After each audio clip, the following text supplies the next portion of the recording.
What got my shopper came back when this gets to type video. Thomas Wayne is pretty much the absolute Manbat.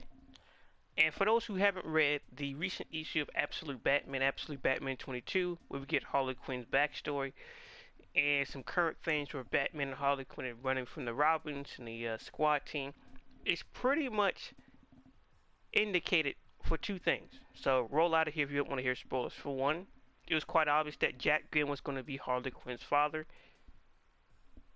I'm indifferent to it, a little odd compared to the main universe, but it's just in isolation, has no problem with that. And two, at the ending, Scarecrow reveals to Batman that Thomas Wayne is alive. Now, some people are taking that as, well, guys, that doesn't mean that he could be faking it. Pause. There is no body in the coffin. There is no corpse in the coffin. And like I mentioned before, why would Absolute Joker create 3 Batman? Why have Clayface pretend to be Batman? Why make Bruce Wayne and say that he was a footnote, but he's turned into something bigger? Meaning that he wasn't always planning for Absolute Batman to be his ultimate adversary. But he became that accidentally, killing 2 birds with 1 stone. So wouldn't it be ironic? Because remember, Bruce Wayne was a long-term investment. We don't even know if Bruce was alive when Martha was a part of Quarter Hours or not. But if he wasn't, wouldn't it be quite funny if, you know, they faked Thomas Wayne's death? Because she wasn't there, and Bruce can't really tell what happened. We don't know where he was shot. We didn't see the body. We was not there for the autopsy. So in this case, why not make him Absolute Manbat? That explains why we got Manbat, Clayface, and Bruce Wayne Batman. It's all to destroy the things that Martha Wayne's love around her. Which is why also Jim Gordon had to go. Because sometimes it's not about destroying your opposition, like wiping out the Quarter of Hour. It's about sending a message that no matter what you think you're doing, no matter how far you get, no matter how much you influence, no matter how much you change in the world, you will always have a price to pay. And no matter what she could have done with the Quarter of Hours to actually expose Joker or not, he's clearly sending a message that you mess with JK Industries and Rich Homie Scarecrow, there's going to be a heavy price to pay. So my opinion, my ongoing theory, is that Thomas Wayne going to be Manbat. The Batman only ends when he said it does. Like I said before, we have not even seen Absolute Joker actually try. We have not seen what plans he got for Absolute Batman. Clayface is there to frame Batman. If Thomas Wayne is confirmed to be Manbat, what do you think he's going to try to force Bruce Wayne to do? What do you think is going to happen? You think he won't force Bruce into a conflict where he might have to pull off a Man of Steel against his own father? His own flesh and blood? Why wouldn't he? You love this city so much, Bruce. You became this excellent symbol. Well, let's see you fight for it. What matters more, Gotham City or your father? And there's no cure. I've been pondering, what is the point of all these monstrosities? Now, Harley Quinn's mother has claimed that they're doing all these breakthroughs for medicine. Dear, you know full well that JK don't care about no medicine. That is surface level. That's what he put on the books. What is the point of all these monstrosities off the book? What's the point? I'm telling you, like I said before, there's something about this whole thing that's not adding up. And it's not the what Jack Grimm is doing. It's the why he's doing it that matters. It's not about what he is. It's how he came to be that matters. Because Scarecrow got the highest kill count. Could it be possible that Scarecrow existed before Jack Grimm did? And if that's the case, and Scarecrow's been around, let's say 100, 200, 300 years, watching, waiting, collecting souls here or there, manipulating the world behind the scenes, maybe the relationship between Scarecrow and Jack Grimm is a lot deeper than we think it is. It is not just this surface level camaraderie. Maybe it's a kindred spirit. First there was a lonely Scarecrow, then there was a lonely child. They come together to make the best friends in the world. And wait till they get a load of us. Cause once we get our hands on it, The world don't have a chance, just live without us. But this is a theory. In my opinion, that's who it is. It doesn't make any sense for them to release Clayface looking like absolute Batman, but also to have Clayface on camera pretending to be Thomas Wayne. Even though Harley Quinn said, she said out of her mouth, Scarecrow used a bit of truth and a lot of lies. Is not in that casket. If he's not in that casket, but the one on footage is Clayface and the pre-recorded message, then where's the real Thomas Wayne? When we know there's a man back, where's the real Thomas Wayne? Well, you gotta ask me a question. Why did Absolute Batman Joker make 3 Batman?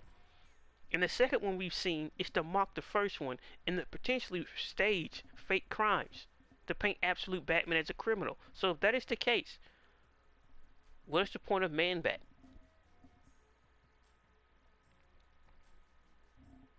A failsafe, a test, an understudy to see what would happen.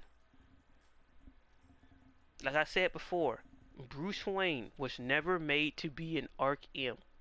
Bane went off the rails and thought he was going to make his replacement, which is why when Joker got the hands that found out about it and he went behind Joker's back and he still failed, that's why he blew up Santa Prisca.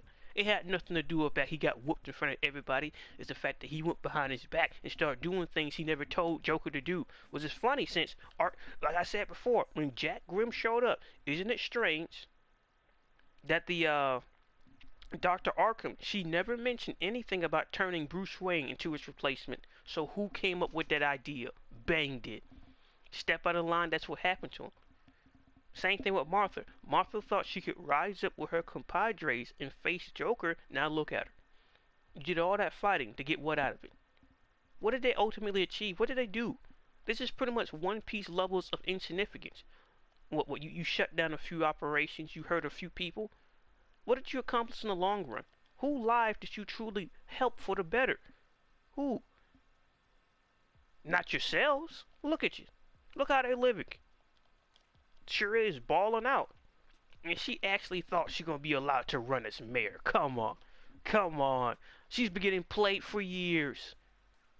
So if Martha isn't gone, why would she go to the Court of Hours? And what makes she think the Court of Hours that she left behind is the same one that's there now?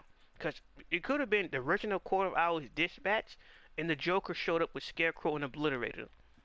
Once again, why does every Arc M facility, which is not unique to Gotham, create monsters?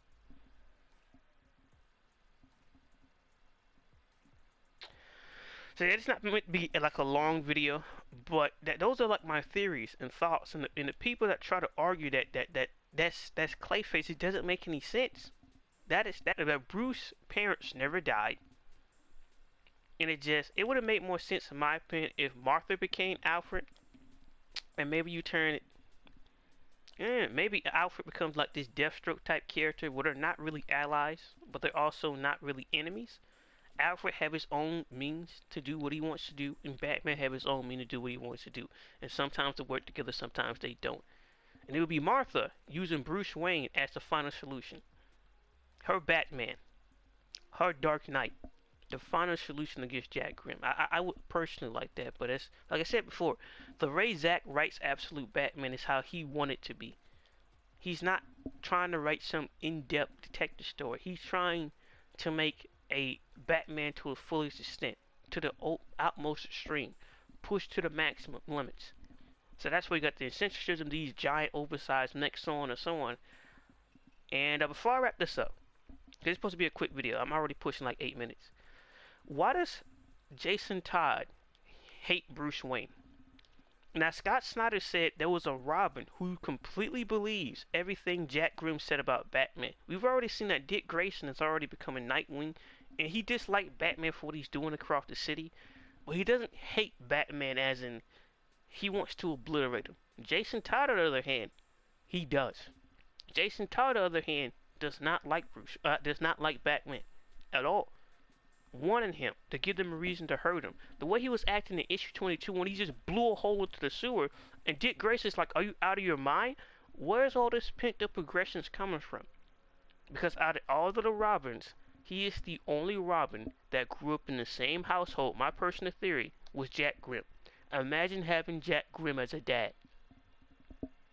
Maybe Jason Todd's mother actually was married to the guy, or spent some time around him. Maybe he was the stepfather, and Mrs. Todd had an unfortunate accident. Not now, honey. Your head hurts.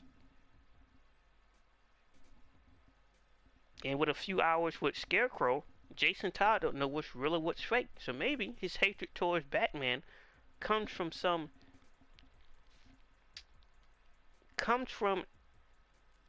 something that's not purely of his own will.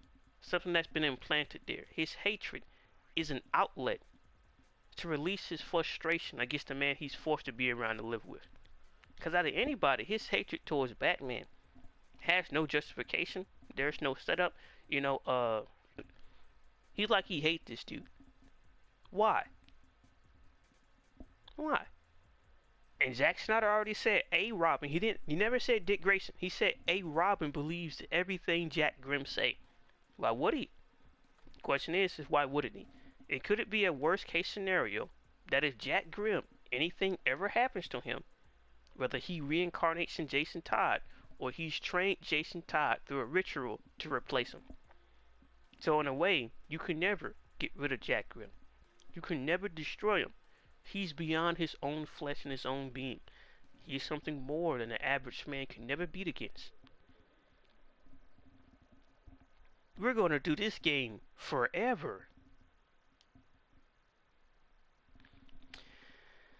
Hey, look, man, you can take out whatever you want from this, but those are just my theories. In my opinion, Thomas Wayne is Manbat, and the Joker gonna force Batman to save Gotham or to let his father lose his life. And it's only then will Jack Grimm plant the final seeds for their final confrontation. Because this is pretty much a bang. He does not want Batman to be destroyed until he had his fun out of him. He want him to have millions. He want him to have friends. He want him to have compadres and all this help. So when he falls, there's no greater victory than destroying somebody at their best.